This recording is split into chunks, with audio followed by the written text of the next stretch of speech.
Գյուրջան Կասկադ, հասանելի բնակարաններ 65 ամիս մարման ժամկետով։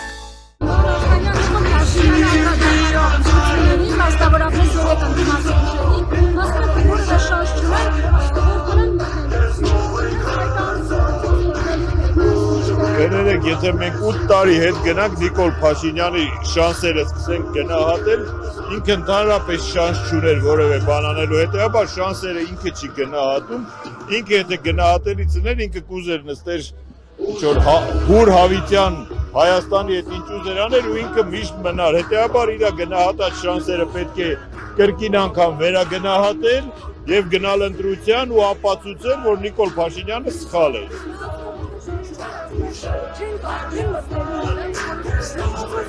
Դա ինչ է նշանակում չեն մտնելու, ինքը չի թողնելու, թե չեն կարողանալու մտնել։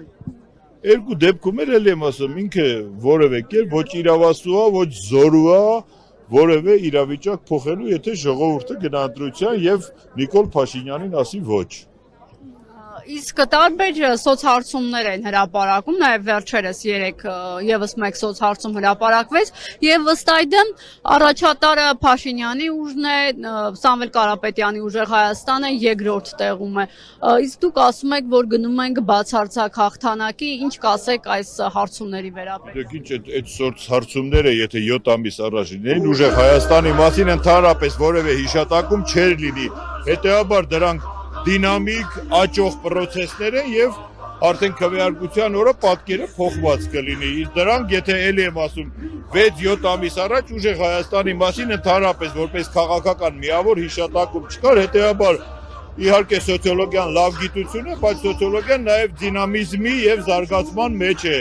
Մեր հասարակությունը այսօր գտնվում եւ սոցիոլոգիան կարող է հաջորդ շաբաթ այլ թվեր արձանագրել։ Այդեմ Նիկոլ Փաշինյանի վարկանիշը աճել է նախորդ ամիսների համեմատ։ Չի անհանգստացնում, որ թիմակիցը ձեր այսպես վարկանիշ։ Ասած ես չեմ պատկերացնում Նիկոլ Փաշինյանի վարկանիշը ինչի պիտի աճի։ Ոչ թե անհանգստացնում է իր աճելը կամ չաճելը, այլ պիտի մենք բոլորս ջանք ու եռան չխնայենք մեր հասարակության հետ աշխատելու եւ կատարելու ճիշտ ընտրություն եւ կատարելու փոփոխություններ, որպեսզի մեր երկիրը այլևս չլինի այն իրավիճակում, ինչ իրավիճակում այսօր գտնվում է։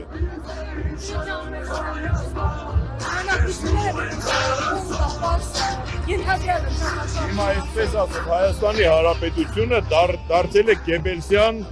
ֆաշիստական Գերմանիայի նման այդ ինչ-որ անընդհատ իրար հետևից, չգիտեմ, գնացող, գաղտնալսող, ծածուկ հետևող մի իրականություն, եթե կներեք մեր բոլորիս կենցաղային խոսակցությունները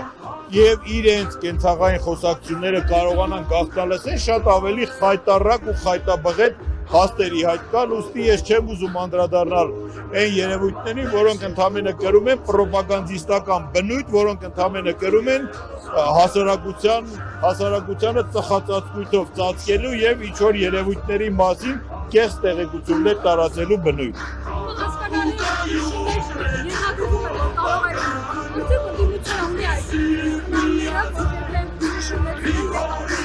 Ընդդիմությունը նույնպես կենդանի օրգանիզմ է,